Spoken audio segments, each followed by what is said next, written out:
Forced plays don't work, and I have definitely been trying to force it.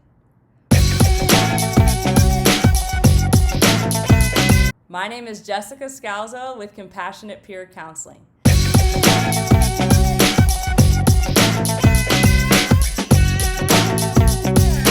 I did not come up with that phrase. That was a phrase that my partner Dan has used a lot, and he got it from his friend Tim Jones.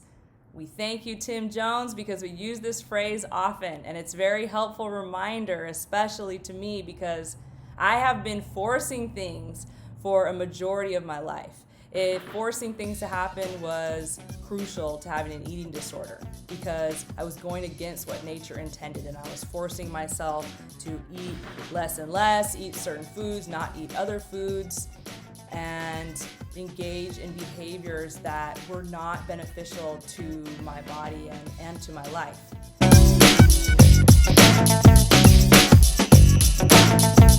Why I want to talk about it right now is because I noticed I was trying to force myself to create video content when things weren't coming to me as quickly as I was trying to force them to be. I was trying to create a video actually just recently about eating disorders, athletics, and perfectionism, and I was going through a journal article that my supervisor provided me that was very thick with information, and so it was not happening quickly.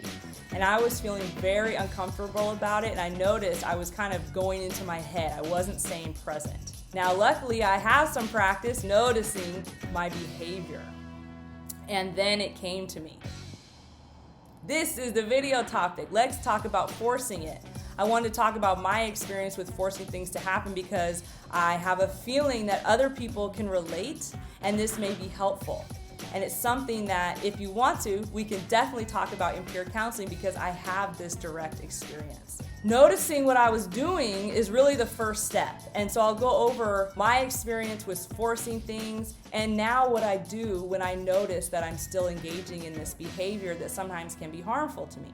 But what's so wrong with forcing things? So what? I mean, sometimes we have to make things happen, right? Maybe. I'm not sure the answer to that really. I do know that a majority of the time, my opinion is that no, we don't need to force things. And that really nature provides if we check in to what our body is telling us, because our body is very connected to the earth and to nature, then we will know what the moment calls for. If we trust our senses, then we will know what is needed in this moment. For me, the results of forcing things have been pretty detrimental. The first thing that I've experienced is exhaustion. I have had many health issues.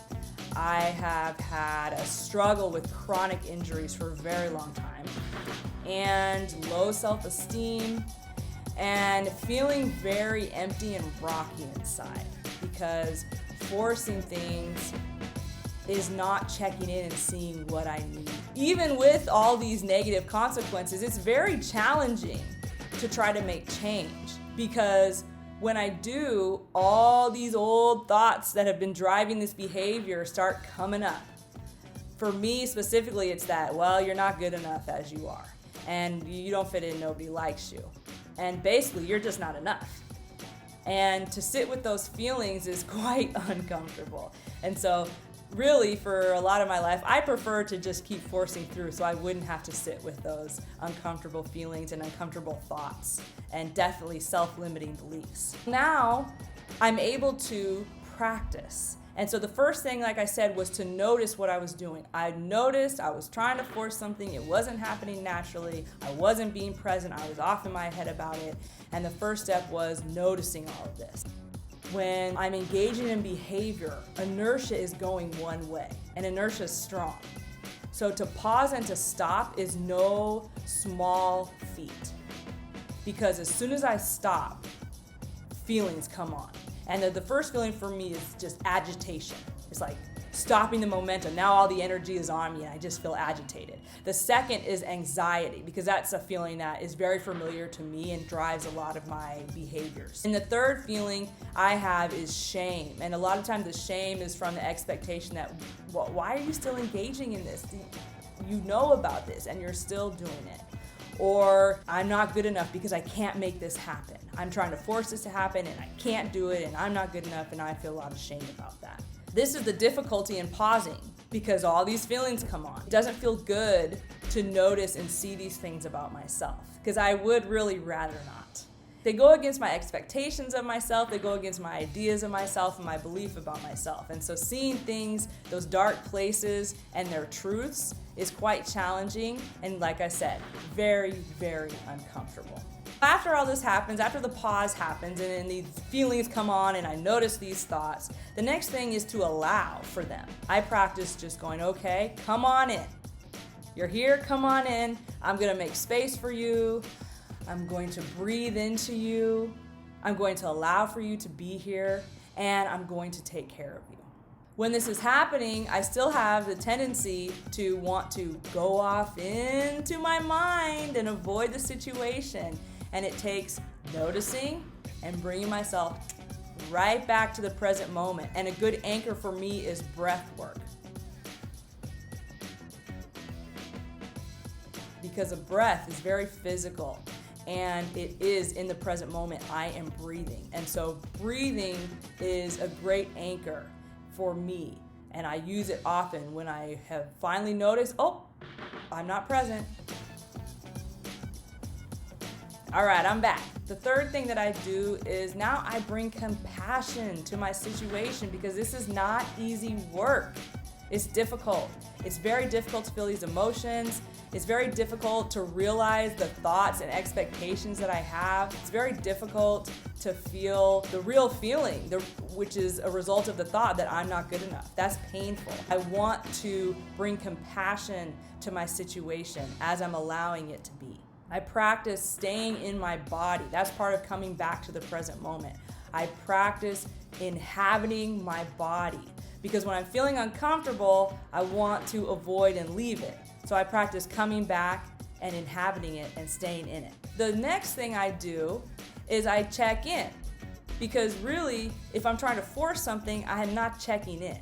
And so now I check in. Okay, what is really needed in this moment? I was trying to force and push this thing to happen, but what's really needed right now? That takes what I was just talking about, inhabiting the body, allowing things to be, and letting it come to me. What is really needed? It takes listening. It takes feeling.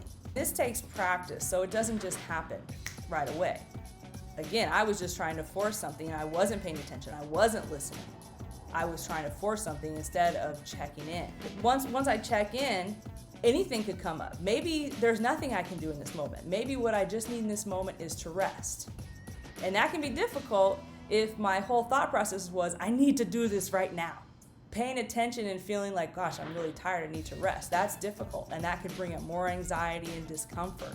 It's this process for me, this kind of loop, pausing, allowing for things to be, bringing compassion to my situation, asking, okay, what do I need right now? What does the moment call for? Another thing that helps me check in, like what does the moment need right now, is checking in with my values. What do I value in life? What makes my life meaningful? This takes a lot of time and a lot of practice, but I wanted to share what the process looks like for me in case anybody might be able to relate to trying to force things in their life. And the beauty of sitting with things and allowing things to be is that it creates healing. When I allow for the feelings to come up and the old thoughts to come up and I sit with them and I make space for them, I'm healing the inner child that used to feel like these things were not okay and did whatever she could to try to push them away. This is a beautiful thing. I'm acknowledging her. I'm honoring her. I'm saying you're okay just as you are. This is what I've written about that. Taking care of the present takes care of the past. Healing in the present heals the past. When I allow for my true, authentic experiences to manifest and express themselves, I am taking care of the past self by allowing her experiences to be seen, to be heard, to be validated, and to be held with compassion. This says, I am good enough, I am cared for, I am loved, and I am loved, just like everyone else. If you would like to work on these things with somebody else who has experienced it, please check out Compassionate Peer Counseling, because this is a topic we discuss a lot. And if you would like to see the website, it's www.compassionatepeercounseling.com. Thank you for your attention, and more video content when it comes to me coming soon. Take care.